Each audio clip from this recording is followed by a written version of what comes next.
notre Père.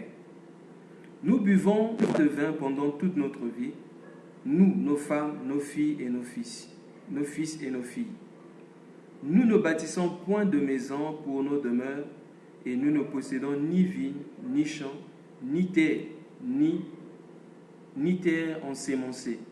Nous habitons sous des tentes, et nous vivons et pratiquons tout ce que nous a prescrit Jonadab, notre père. Lorsque Nebuchadnezzar, roi de Babylone, est monté contre ce pays, nous avons dit, allons, retirons-nous à Jérusalem, loin de l'armée des Chaldéens et de l'armée de Syrie. C'est ainsi que nous habitons à Jérusalem. Alors, la parole de l'Éternel fut adressée à Jérémie en ces mots. Ainsi parle l'Éternel des armées, le Dieu d'Israël. Va et dis aux hommes de Juda et aux habitants de Jérusalem. Ne recevez-vous pas instruction pour obéir à mes paroles, dit l'Éternel. Je lis le verset 14. On a observé les paroles de Jonadab, fils de Récab, qui a ordonné à ses fils de ne pas boire du vin. Et ils n'en ont point bu jusqu'à ce jour, parce qu'ils ont obéi à l'ordre de leur père. Et moi, je vous ai parlé dès le matin, et vous ne m'avez point écouté. Amen. Je peux rapidement ajouter aussi le verset 15, c'est important. Je vous ai envoyé tous mes serviteurs, les prophètes, je les ai envoyés dès le matin pour vous dire, revenez chacun de votre mauvaise voie, amendez vos actions, n'allez pas après d'autres dieux pour les servir, et vous restez dans le pays et j'ai donné à vous et à vos pères, mais vous n'avez pas prêté l'oreille, vous ne m'avez pas écouté. Amen. Oui, bien-aimés, comme je disais tout à l'heure que nous allons partager, toujours dans la même perspective, touchant la race de Dieu, nous parlons sur les Récabites. D'abord, le mot Récabite vient de Récab. Récab, c'est le père de Jonadab, comme nous venons de lire. Donc, le peuple des Récabites est tiré de Récab. Et Récab, dont le mot Récab en hébreu signifie celui qui voyage ou encore celui qui est nomade. Maintenant, Jonadab signifie l'Éternel est bien disposé ou l'Éternel est généreux. Et Jonadab ici, c'était le chef des Récab au temps de Jéhou et de Akab. Bon, nous n'allons pas prendre à expliquer tout cela, mais comme nous parlons de la race, en effet, les Récabites, c'était des étrangers qui vivaient à Jérusalem. Et comme nous avons lu ici, je crois que c'est le verset, là on parle de Nebuchadnezzar. Donc c'était un peuple qui était venu à Jérusalem lorsque Nebuchadnezzar avait attaqué cette nation. Excusez-moi, je vais rapidement retrouver le passage. Le verset 11. Lorsque Nebuchadnezzar, roi de Jérusalem, est monté contre ce pays, nous avons dit, allons, retirons-nous à Jérusalem. Donc c'était un peuple qui vivait quelque part, qui vivait dans la terre de Récab. Et lorsque Nebuchadnezzar, roi de Babylone, a attaqué ce peuple est parti, bien aimé, à Jérusalem. Maintenant, ce peuple, c'était un peuple qui ne se mélangeait pas avec d'autres peuples. Bien que le peuple d'Israël fut le peuple appelé par Dieu, mais nous voyons ici que les Récabites, c'était un peuple qui vivait là-bas, qui était connu de l'Éternel. Peut-être que les enfants d'Israël ne connaissaient pas ce peuple, mais ce peuple était bien connu de l'Éternel. Alors, pour parler à Israël, pour parler aux enfants de Jérusalem, la Bible dit que l'Éternel va envoyer Jérémie pour parler aux enfants de Récab, la maison, regardez bien ici, le verset dit va à la maison de Récab.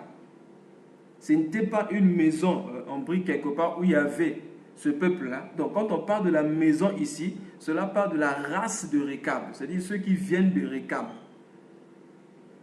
Alors la Bible dit, Jérémie va emmener ce peuple-là dans une maison bien précise et il fallait que ce peuple, il fallait qu'il monte aussi. Nous n'allons pas toucher cela. Il fallait qu'il monte bien aimé. Et qu'est-ce qui s'est passé? La Bible dit que Jérémie va prendre des coupes pleines de vin et des calices et il va leur donner. Il va leur donner et il dit buvez du vin. Mais quelle était la réaction des Récabites? Le verset 6, la Bible dit mais il répondit nous ne buvons pas de vin car Jonadab qui signifie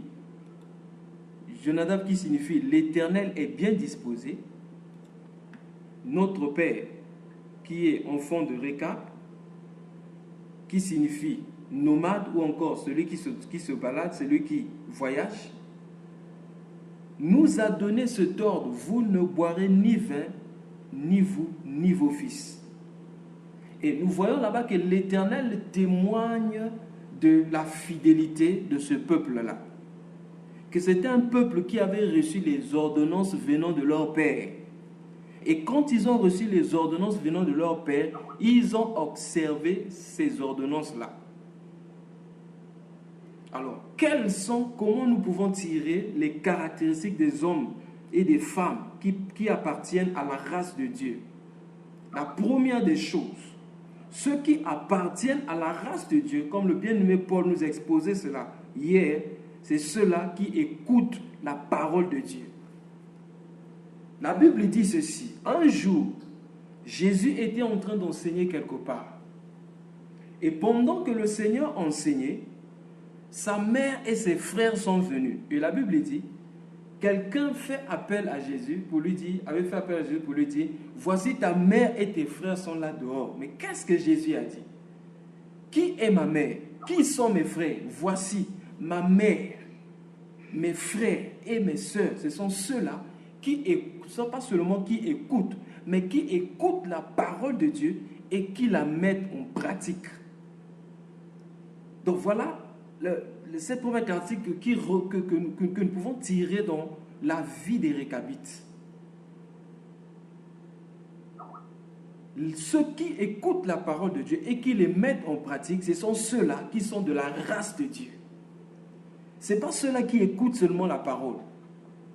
Parce que Hérode aussi aimait écouter la parole. Mais Hérode ne mettait pas cette parole en pratique. Bien aimé. Lorsque nous partons, bien aimé, lorsque nous faisons les études que nous faisons, quand nous partons à l'école, le but, c'est de mettre ce que nous apprenons à l'école en pratique. C'est ça, bien aimé, le but d'aller à l'école. C'est mettre ce que nous apprenons en pratique. Sinon, c'est multiplié par 0. Donc, cette parole marche dans notre vie. Cette parole peut devenir une vie en nous aussi longtemps que nous mettons cette parole en pratique. Bien aimé, c'est comme un malade. Un malade, si on lui présente des comprimés, des médicaments à boire, les médicaments peuvent être là. Le malade peut voir les médicaments, mais aussi longtemps qu'il ne prenne ces médicaments, bien aimé, il ne pourra jamais être guéri. Donc pour que la guérison intervienne dans le corps d'un malade, il faut que ce malade accepte de prendre ce médicament et de devenir un avec ce médicament-là. Parce que lorsque nous prenons le médicament, ce médicament-là va dans notre corps. Nous devenons un avec ce médicament et nous profitons des capacités de guérison qu'a ce médicament-là. Ou parlons de restauration parce qu'il n'y a que Dieu qui guérit. C'est très important, bien aimé.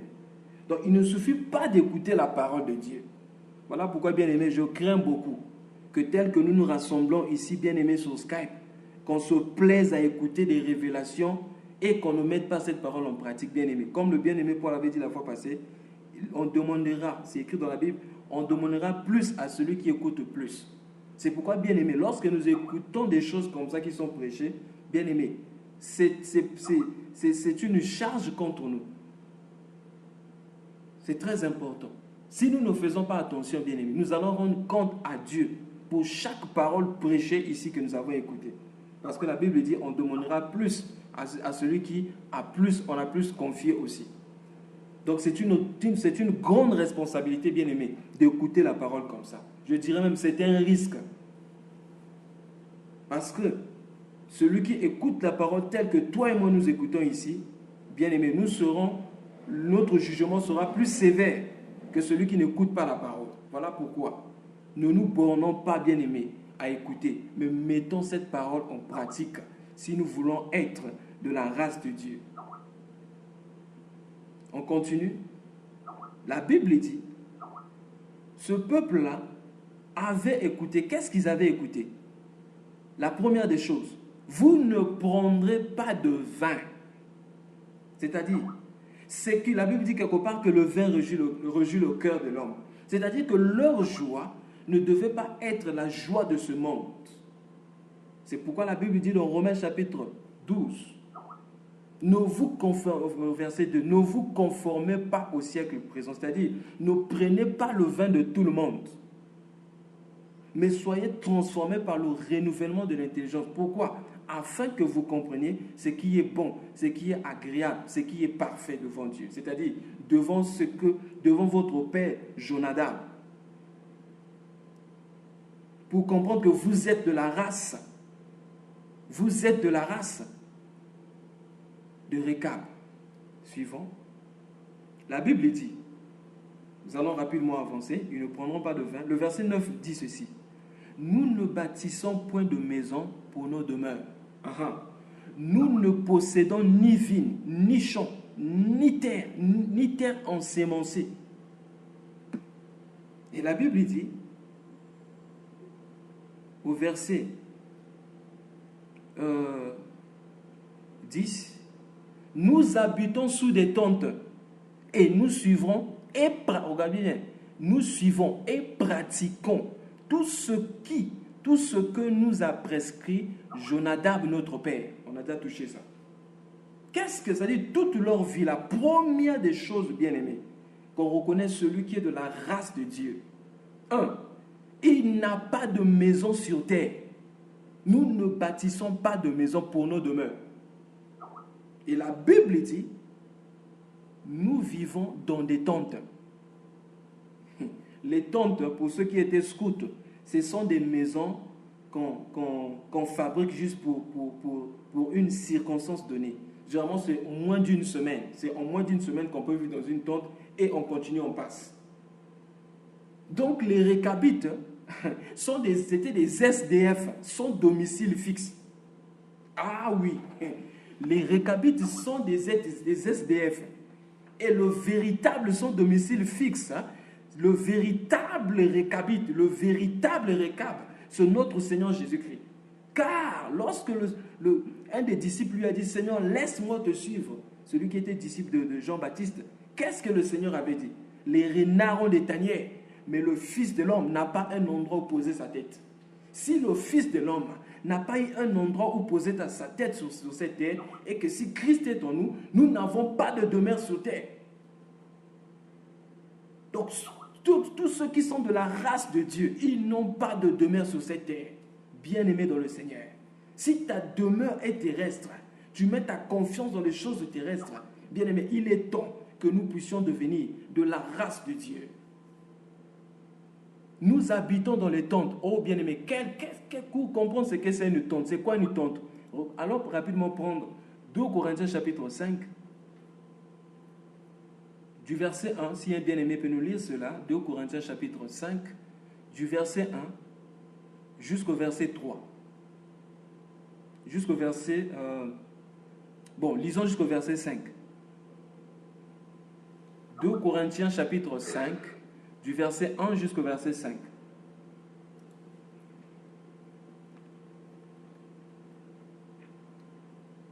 Nous savons, en effet, que si cette tente où nous habitons sur la terre est détruite, nous avons dans le ciel un édifice qui est l'ouvrage de Dieu, une demeure éternelle qui n'a pas été faite de main d'homme.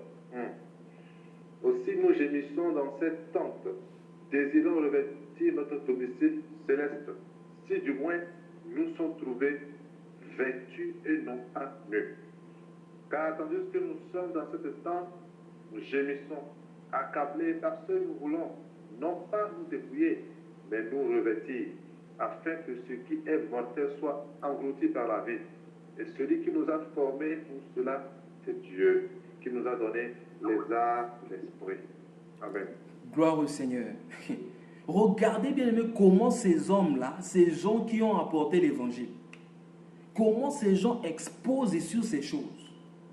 La première des choses, l'apôtre Paul écrit, nous savons en effet que si cette tente où nous habitons sur la terre est détruite, il parlait de quoi? Il parlait de son corps, le corps physique. L'apôtre Paul explique que le corps dans lequel nous sommes est une tente, pas une demeure. Mais nous avons dans le ciel un édifice. Là maintenant, il parle de la maison. Un édifice qui est l'ouvrage de Dieu. Une demeure éternelle qui n'a pas été faite des mains d'hommes. Oh, bien-aimé dans le Seigneur, ça me fait très mal lorsqu'on parle de la demeure de Dieu. On parle de l'église bâtiment. On voit les chrétiens bien nettoyer l'église bâtiment et nettoyer le véritable temple de Dieu, qui est la vie de l'homme. Quand la Bible dit que votre corps est le temple du Saint-Esprit. La Bible dit, fait la différence entre le corps glorieux que nous allons porter lorsque nous serons avec le Seigneur et ce corps temporaire que nous avons ici, bien-aimés. Donc les Récabites avaient compris une chose, que nous sommes pèlerins. L'apôtre Paul le dit cela. Si le bien-aimé Paul ou le frère Gauthier peut nous retrouver après nous le passage, où l'apôtre Paul le dit, moi, votre père, votre frère, pèlerin sur cette terre, voyageur sur cette terre, bien-aimé. Sur cette terre, nous, comme des Récabites, la race de Dieu, nous sommes des voyageurs. Nous sommes des voyageurs. Nous ne sommes pas de cette terre. La Bible dit, nous sommes dans le monde, mais nous ne sommes pas de ce monde. Parce que nous sommes de la race de Dieu. Donc il fallait qu'on rappelle cela aux enfants de Récab, les Récabites, pour leur dire, vous n'êtes pas de cette race. Et vous remarquerez que c'était même la promesse pour que ceux-ci vivent une vie en paix sur la terre. Où la Bible dit, le verset 7, la Bible dit, et vous ne bâtirez point de maison, vous ne sèmerez aucune sémence, vous ne planterez ni de vigne, et vous n'y posséderez point. Mais vous habiterez sous des tentes. Regardez bien, toute votre vie. Pourquoi? Afin que vous viviez longtemps dans le pays où vous êtes étranger. Bien-aimé, pourquoi la mort spirituelle souvent intervient dans la vie des chrétiens? Parce que nous ne mettons pas en pratique Jérémie chapitre 35, verset 7. Pour être en paix, pour vivre longtemps, nous parlons de la vie spirituelle, pour vivre longtemps sur cette terre où nous sommes étrangers bien-aimés, nous ne devons pas, bien-aimés, posséder quelque chose. Il y a une différence entre le fait d'avoir et de posséder quelque chose. Celui qui a reçu quelque chose, il sait que Dieu lui a donné cela pour un temps donné. Il est simplement un gestionnaire bien-aimé. Donc tout ce que nous pouvons avoir sur terre, retenons ça, nous ne sommes que des gestionnaires. 1 Timothée chapitre 6, la Bible dit, nul ne sommes venus. Job a parlé de ça aussi. Si nous pouvons rapidement prendre Job chapitre 1, je crois que c'est le verset 22, je ne sais pas si c'est le verset 27, 21, disons Job. Oh, il est merveilleux. Job chapitre 1, le verset, c'est vers les derniers versets là-bas. Excusez-moi. Ok. La Bible dit, Job chapitre 1, le verset 21. Et dit, je suis sorti nu du sein de ma mère, et nu je retournerai dans le sein de la terre. L'Éternel a donné, l'Éternel a ôté. Que le nom de l'Éternel soit béni. Gloire au Seigneur. Job avait compris, bien aimé, ces choses. Et là, voilà pourquoi l'apôtre Paul aussi, parlant à Timothée, il lui présente aussi les mêmes choses.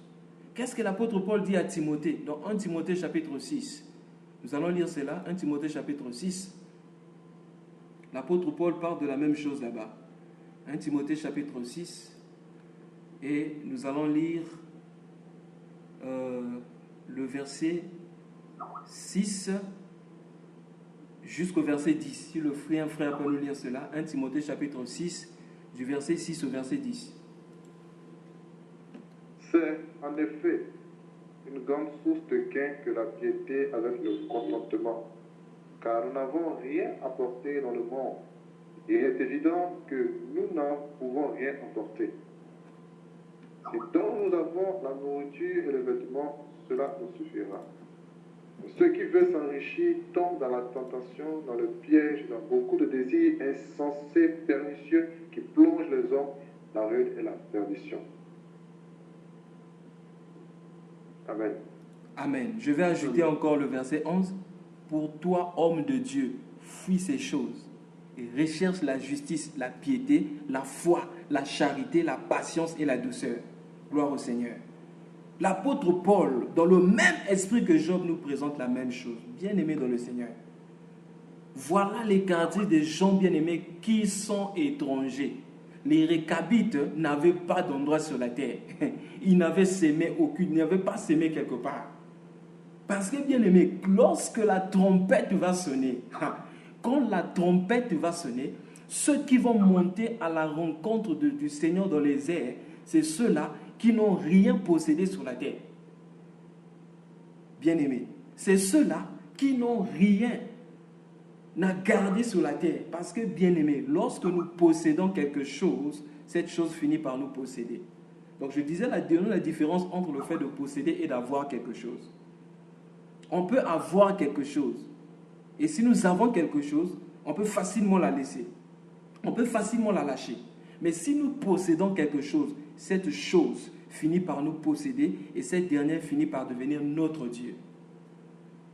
Si nous voyons l'histoire de l'homme riche, le jeune homme riche, la Bible dit, il est parti voir Jésus et demander comment faire pour avoir la vie éternelle.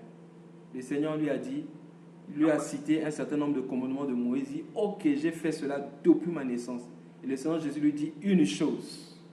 Il dit, ce qui te manque, il dit, il te manque une chose, il te manque quelque chose. Va, vends tous tes biens et donne le revenu aux pauvres. Ensuite, viens et suis-moi. Qu'est-ce que Jésus voulait dire? Ceux qui peuvent le suivre, ceux qui vont participer à l'enlèvement de l'Église, c'est ceux-là qui ne possèdent rien et ceux-là qui ne sont possédés par rien. Si nous avons encore des choses à posséder, si nous avons encore des choses à garder pour nous bien-aimés, détrompons-nous, on ne peut pas suivre le Seigneur Jésus-Christ. Parce que pour suivre le Seigneur Jésus-Christ, il faut faire comme Abraham, notre père de la foi. Il faut tout quitter. Car le Seigneur a dit à Abraham, quitte le pays de ton père, va dans le lieu que je te montrerai. As-tu encore quelque chose dans ta vie qui empêche que tu sois en bonne relation avec le Seigneur?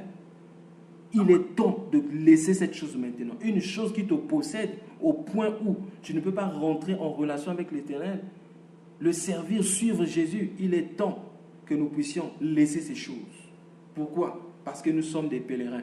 Notre Seigneur était pèlerin sur la terre.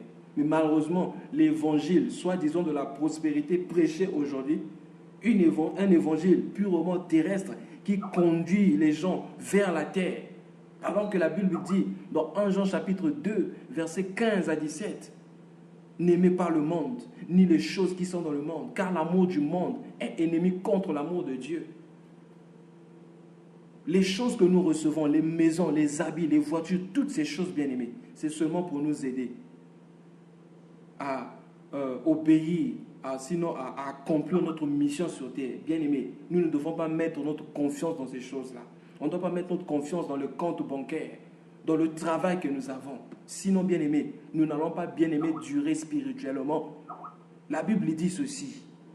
Les Récabites, pour vivre longtemps dans le pays où ils étaient, dans lequel ils étaient étrangers, ils devaient mettre cette parole en pratique.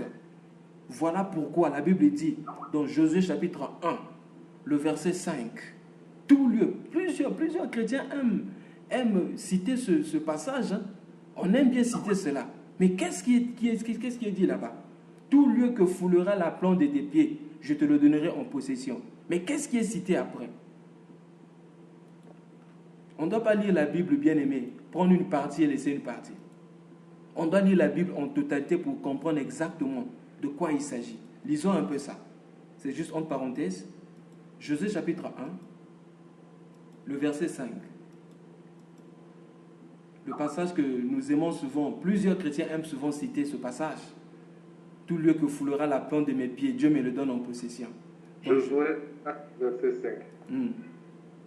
Nul ne tiendra devant toi tant que tu vivras. Je serai avec toi comme j'ai été avec Moïse. Je ne te délaisserai point. Je ne t'abandonnerai point. Fortifie-toi et prends courage, car c'est toi qui mettras ce peuple en possession du pays que j'ai juré à leur père de leur donner. Amen. Fortifie-toi seulement et aie. Ok, si tu peux prendre le verset 3, s'il te plaît, bien-aimé. Verset 3. Tout lieu que foulera la plante de votre pied, je vous le donne comme je l'ai dit à Moïse. Amen. Amen. Qu'est-ce qu'on remarque ici? Tout lieu que foulera la plante de votre pied, je vous le donne comme je l'ai dit à Moïse. Et le verset 5 dit ceci. Nul ne tiendra devant toi tant que tu vivras. Ah, il y a une condition. Tant que tu vivras, nul ne tiendra devant toi. Mais si tu meurs, les ennemis prendront de l'avantage sur toi. C'est ce que ça signifie. Aussi longtemps que tu seras spirituellement vivant, nul ne tiendra devant toi. Pourquoi? Parce que celui qui a le Fils a la vie, et celui qui n'a pas le Fils n'a pas la vie. Donc la vie du Fils en nous, c'est cette vie-là qui nous donne la capacité, la puissance de lutter devant les puissances des ténèbres. Mais si nous mourons spirituellement, bien-aimés dans le Seigneur, on ne pourra plus avoir la puissance, la force devant les sorciers, devant ce monde des ténèbres. Bien-aimés, celui qui s'engage à être chrétien, je dis bien des véritables chrétiens, quand on reçoit Jésus dans sa vie, bien-aimé, on s'engage dans une bataille spirituelle. On s'engage dans un combat spirituel, si nous ne le savons pas. Nous sommes en combat, bien-aimé, perpétuel. Voilà pourquoi il faut être prêt. Mais lesquels peuvent tenir? Ce sont ceux-là qui sont vivants. Et c'était, bien-aimé, là, la condition donnée aux Récabites pour vivre longtemps dans ce pays. Ils ne devaient point avoir de maison. As-tu une maison sur terre? Ah, bien-aimé, ce n'est pas mauvais. La maison nous permet de nous protéger de la pluie. Moi, je pars de cette maison, c'est-à-dire que ton corps, si ton corps n'est pas une tente, ton corps est une maison, bien-aimé, tu vas commencer à chercher à prendre plus soin de ton corps externe et négliger le corps interne. C'est ça, bien-aimé. Parce qu'aujourd'hui, bien-aimé, selon la philosophie du monde, bien-aimé, tout a changé.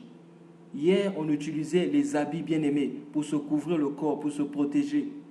Mais bien-aimé, en ce temps de la fin, l'habit est utilisé comme pour assouvir la soif interne. Voilà pourquoi nous courons derrière les griffes. Nous courons derrière les griffes des sacs. Il faut porter Louis Vuitton. Je dois m'habiller en Lévi-Strauss, etc.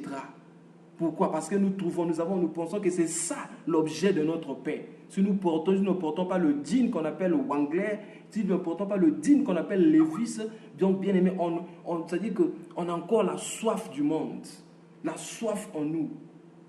Pourquoi? Parce que nous pensons que ce corps-ci a besoin de recevoir plus de la gloire. Voilà pourquoi, lorsque nous portons ces choses, nous cherchons à attirer la gloire vers nous.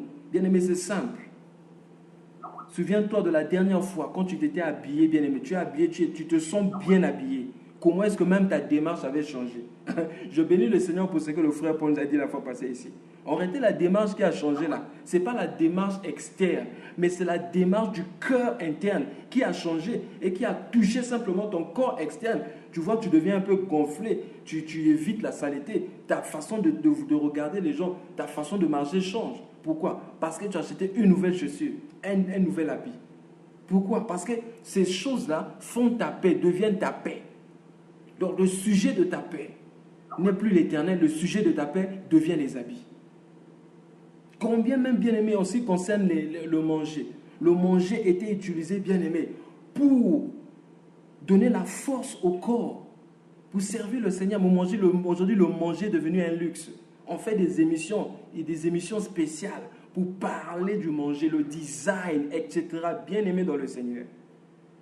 Faisons très attention. Si nous voulons vivre longtemps, bien-aimé, sur cette terre comme pèlerins, nous devons fuir ces choses.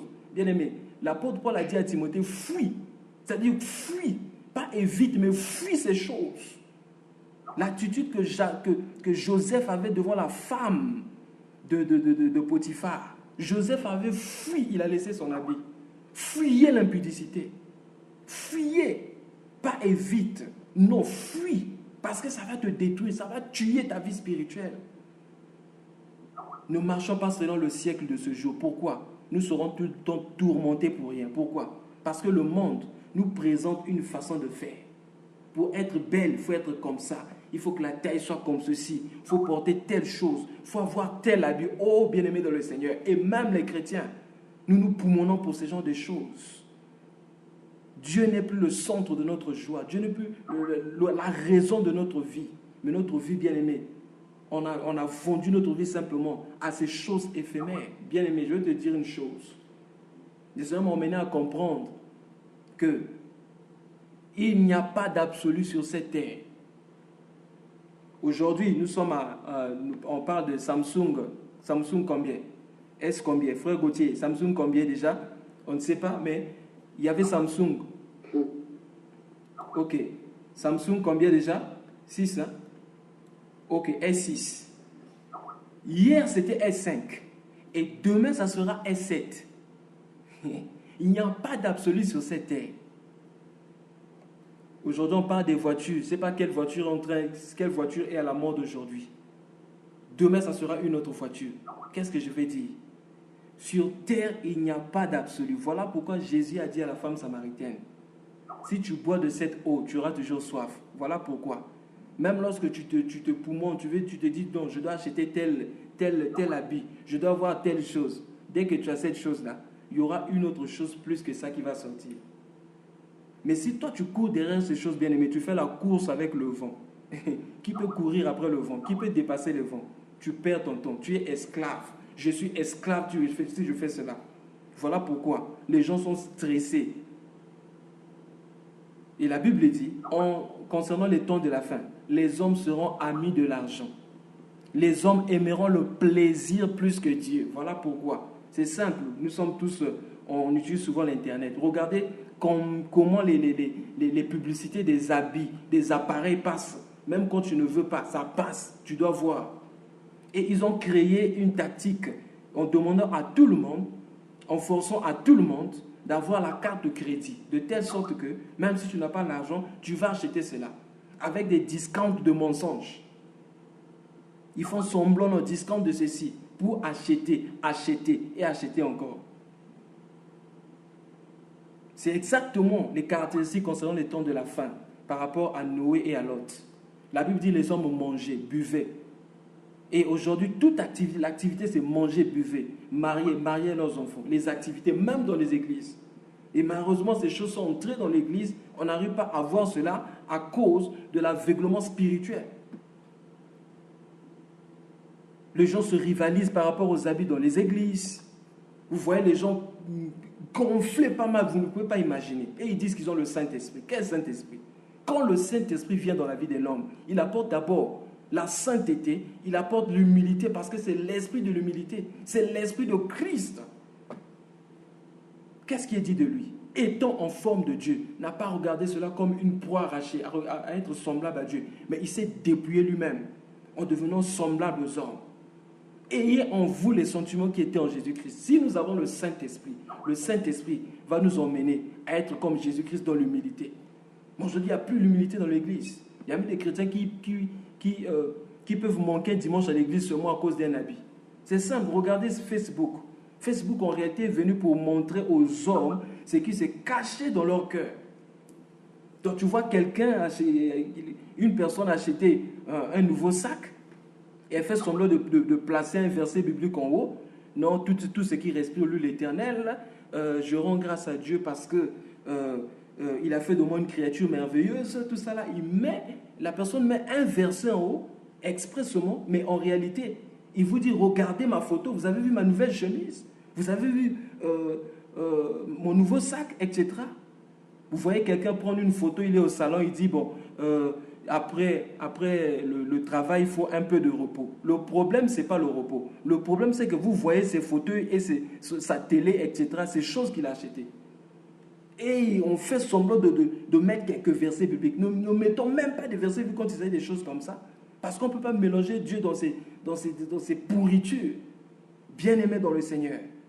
Si nous voulons être en vie, fuyons ces choses. Parce que ces choses vont étouffer notre vie spirituelle. Voilà pourquoi, bien-aimés, contentons-nous de ce que nous avons. Parce que si nous ne nous contentons pas de ce que nous avons, nous allons courir après le vent. Je dois avoir tel sac. Je dois avoir tel sac. Je dois avoir tel jean. Je dois acheter tel téléphone. Pourquoi? Pour montrer aux hommes. Oh, bien-aimés dans le Seigneur. Le complexe, c'est simplement parce qu'on se compare à d'autres personnes. On est plus que quelqu'un ou on est moins que quelqu'un parce qu'on se compare à d'autres personnes. Mais la Bible dit, nous devons porter nos regards vers Christ. Examinons nos vies spirituelles. Regardons à Christ. C'est ce qui est plus important. Et la piété, bien-aimée, comme la Bible dit dans Timothée, avec contentement, est une source de gain. Je lis encore ça, verset 6, 1 Timothée 6, 6. C'est en effet une grande source de gain qu'est la piété avec contentement. Aujourd'hui, même les chrétiens ne veulent plus contenter de ce qu'ils ont. Bien-aimés, je vais vous donner un témoignage. Quand nous sommes partis, bien-aimés, pour le mariage, qu'est-ce qui s'est passé? On avait, bien-aimés, fait des programmes. Heureusement que le Seigneur nous avait enseigné, bien-aimés, sur ces choses, juste avant le mariage. On voulait faire un mariage, les mariages, qu'on parle de mariage pompeux. Pourquoi? Parce qu'on veut montrer quelque chose. Retenons ça, bien-aimés. Si nous sommes de la race de Dieu, gardons ça dans nos têtes. Si nous sommes de la race de Dieu, nous n'avons rien à montrer, nous n'avons rien à cacher. C'est ça le type de gens qui sont de la race de Dieu. Ils n'ont rien à démontrer aux gens et ils n'ont rien à cacher. C'est-à-dire quoi? Leur vie est exposée devant les hommes. C'est très important, bien-aimés. Si nous voulons montrer quelque chose à quelqu'un, c'est que nous cherchons une gloire pour nous-mêmes. Or, ceux qui sont de la race de Dieu cherchent toujours la gloire de Dieu, non pas leur propre gloire. Bien-aimés dans le Seigneur, les Récabites n'avaient pas de maison sur cette terre. As-tu une maison? Considères-tu ton corps physique que tu vois comme la plus belle maison que toi tu dois essayer de parer de beaucoup de beauté, en prendre soin? Je ne dis pas qu'il ne faut pas se laver, je ne dis pas qu'il ne faut pas prendre soin de son corps, mais qu'est-ce que je veux dire? Nous devons prendre plus soin de l'intérieur que notre extérieur, parce que ce corps-ci est appelé à être détruit. Voilà pourquoi l'apôtre Paul appelle ce corps une tente. Mais nous avons, bien aimé, une habitation céleste préparée par Dieu. Et la Bible dit, Dieu n'a pas honte d'être appelé leur Dieu. On va lire ce verset pour atterrir. On ne pourra pas tout toucher, bien aimé, juste lire ce verset pour atterrir. Si Dieu fait grâce dans les jours à venir, on va essayer de toucher d'autres points. Prenons Hébreux chapitre 11, le verset 8, du verset 8 jusqu'au verset 10.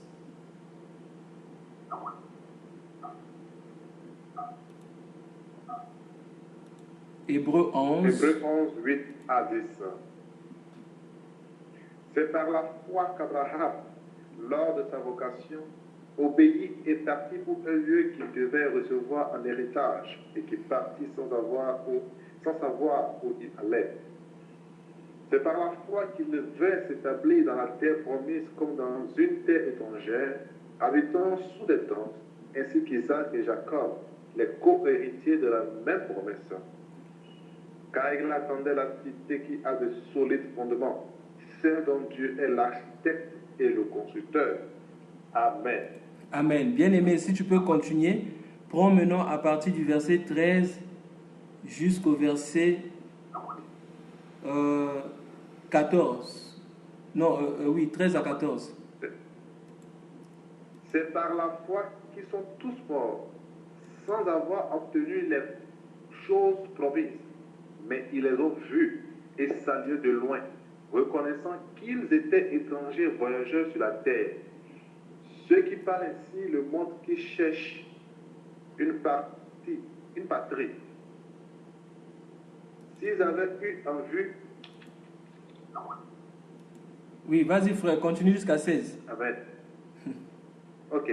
S'ils avaient eu en vue celle d'où ils étaient sortis, ils auraient eu le temps d'y retourner. Mais maintenant, ils en désirent une meilleure, c'est-à-dire une céleste.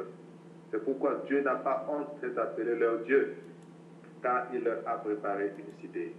Amen. Amen, gloire à Dieu. Dieu n'a pas honte d'être appelé leur Dieu. Bien-aimé, est-ce que Dieu a honte de toi? Est-ce que Dieu a honte de moi? Alors, suivons l'exemple des Récabites. Dieu est le Dieu des pèlerins terrestres parce qu'ils ont une cité céleste. Bien-aimés dans le Seigneur. Sur terre, ayons que Dieu, et dans le ciel, nous n'avons que Dieu. Cherchons à n'avoir que Dieu. Dieu n'a pas honte d'être appelé leur Dieu. Pourquoi? Parce que ces gens-là n'appartiennent pas, bien-aimés, à cette terre. Voilà pourquoi, sur cette terre, ils ne cherchent pas la reconnaissance des hommes, ils ne cherchent pas à plaire aux hommes, mais ils cherchent à plaire à Dieu. C'est très important. Mais qu'est-ce qui est prêché aujourd'hui dans les églises? Les gens courent après les biens matériels. Voilà pourquoi ils sont pris au piège. Bien aimés, faute de temps, nous allons nous arrêter là. On va s'arrêter là. Que le Seigneur vous bénisse et qu'il nous garde et qu'il nous apprenne à marcher comme les Récabites. Amen. Amen.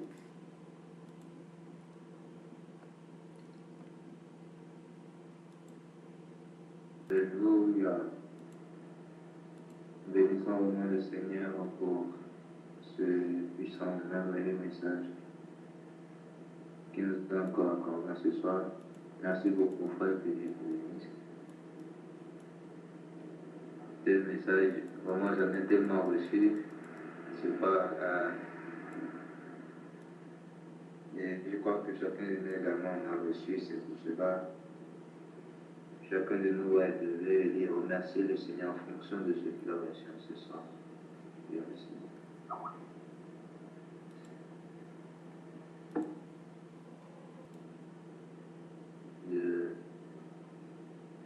Des David et notre frère, le Seigneur nous a parlé ce soir des choses de ce monde.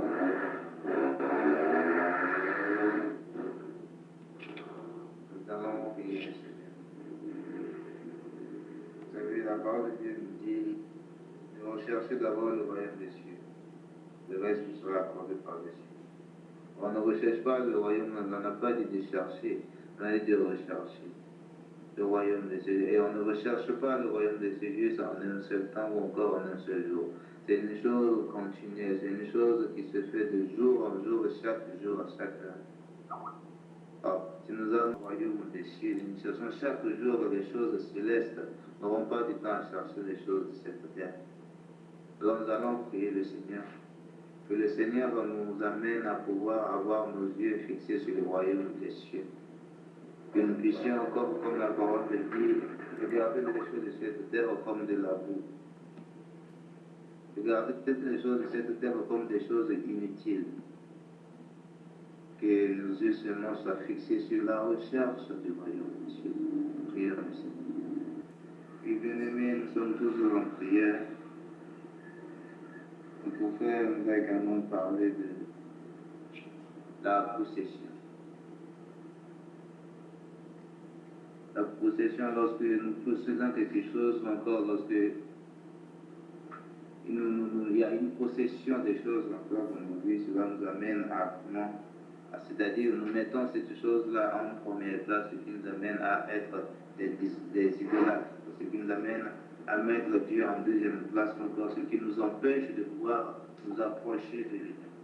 Parce que nous poursuivons ces choses encore, ces choses, comme notre frère nous l'a dit, sont comme des dieux devant nous. Alors nous allons prier le Seigneur, que le Seigneur nous ouvre nos yeux, afin que nous puissions voir tout ce que nous avons eu comme possession, encore tout ce que nous pensons peut-être avoir, mais qui nous possède. Que le Seigneur nous ouvre les yeux afin de nous détacher de ces choses et que nous le placions lui et lui seul en premier lieu. Prions le Seigneur. Nous devons voir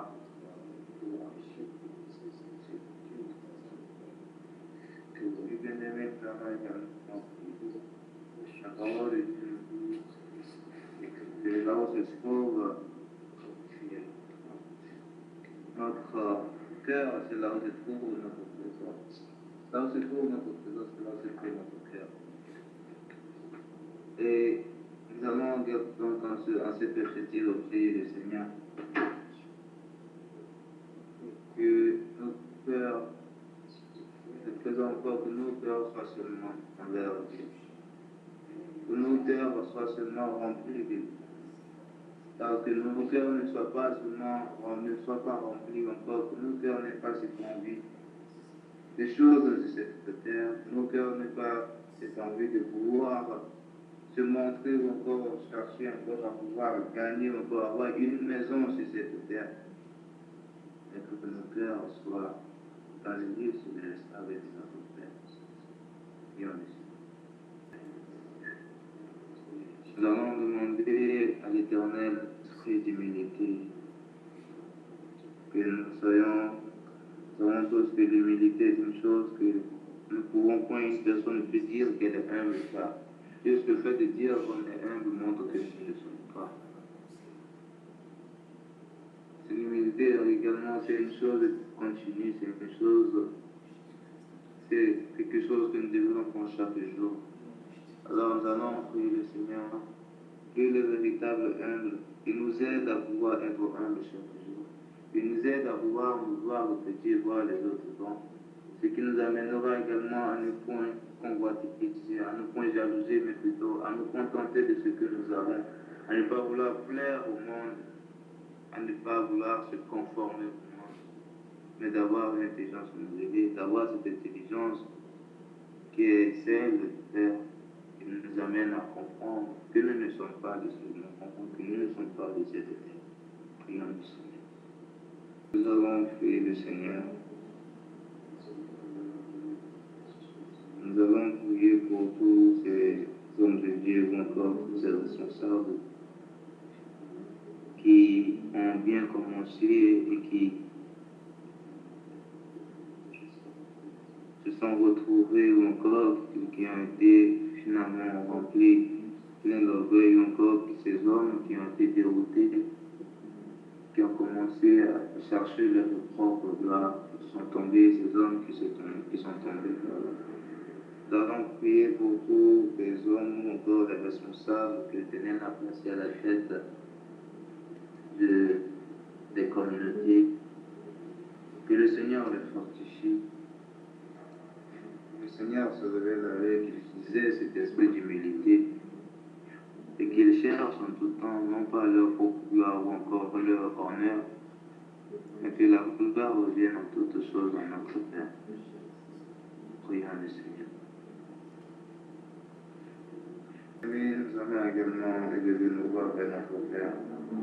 Nous allons prier pour les membres de nos familles, demander la lumière dans le monde de nos familles. Nous allons prier également pour toutes ces familles où le diable a apporté division, encore toutes ces familles où le diable a apporté haine et désordre. Que la paix, l'ordre de l'Éternel règne, que son amour également règne dans toutes les familles de ses enfants, dans toutes les familles. Et que la gloire vous revienne à lui seul. Prions le Seigneur.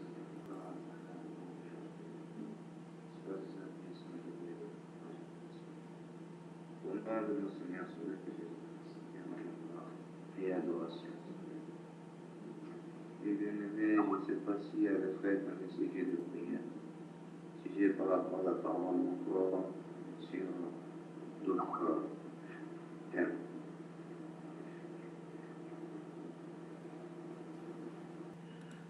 J'ai béni le Seigneur pour cette merveilleuse parole que nous venons d'entendre ce soir.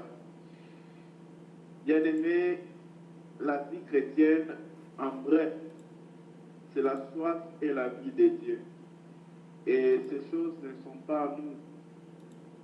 Nous devons soupirer après ces choses. Oh bien-aimé, celui qui a dit tout ce que son cœur désirait sur cette terre, il a dit tout ce que l'homme veut, tout ce qu'il cherche, ce n'est que vanité. Ensuite, il va préciser pour dire, il se demande pourquoi Dieu a soumis l'homme à la poursuite du vent, à poursuivre quelque chose que l'homme ne peut pas atteindre. Voilà pourquoi pour nous, bien-aimés, nous devons chercher à avoir et à ne pas posséder. Parce que lorsque nous possédons par nous-mêmes et pour nous-mêmes. Voilà pourquoi pour posséder certaines choses, nous bronchons facilement. Parce que nous voulons posséder la chose. Alors, comme nous voulons posséder pour notre gloire, nous allons aussi chercher nos voies pour posséder cela. Mais celui qui possède pour la gloire de Dieu, il ne cherche à ne rien posséder. Il laisse que Dieu lui donne d'avoir ce qu'il doit avoir pour la gloire de Dieu. C'est là la différence entre deux chrétiens. Un qui veut qu'on lui donne ce qu'il veut, parce que les motifs, les besoins viennent de lui, pas de Dieu. Mais quand les besoins viennent de Dieu, c'est Dieu qui donne alors. Et la joie de l'homme et la bénédiction que Dieu donne ne finit jamais. Voilà pourquoi la Bible dit la bénédiction de l'Éternel qui enrichit. Et c'est celle-là qui se fait suivre d'aucun chagrin. Oh bien-aimés, aujourd'hui, nous cherchons pour notre gloire. Voilà pourquoi nous cherchons par nos voies et nos voies qui ne plaisent pas à Dieu, car elles ne sont pas les voies de Dieu. Heureux l'homme qui a soif de Dieu. En tout moment, en toute chose, il soupire après Dieu. Bien-aimé, je soupire après ces choses parce que quand je regarde ma propre vie, j'ai besoin d'avoir soif de Dieu davantage. Et je prie que Dieu me fasse grâce, que ces paroles soient ma vie de tous les instants. Oh bien-aimé, le monde est déjà passé. Le monde que nous voyons semble être présent, mais c'est conjugué au temps passé.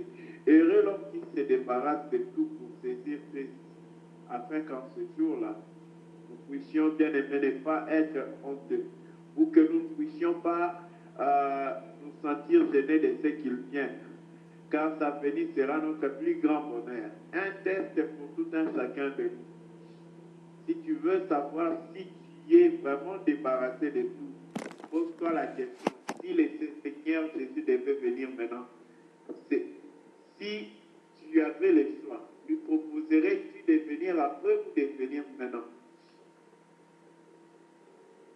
Serait-ce mieux qu'il vienne après, qu'il te laisse d'abord faire tes priorités ou c'est lui que tu cherches? Oh bien-aimé, le vrai bonheur, c'est lui. Et quand on rencontre ces bonheurs-là, tous les autres bonheurs disparaissent. Souvenons-nous de Géasi.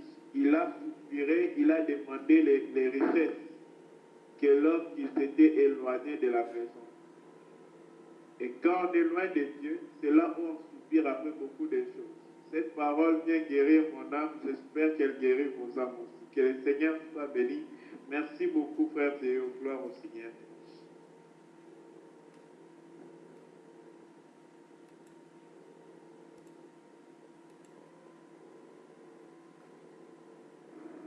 S'il y a d'autres frères qui ont des ajouts.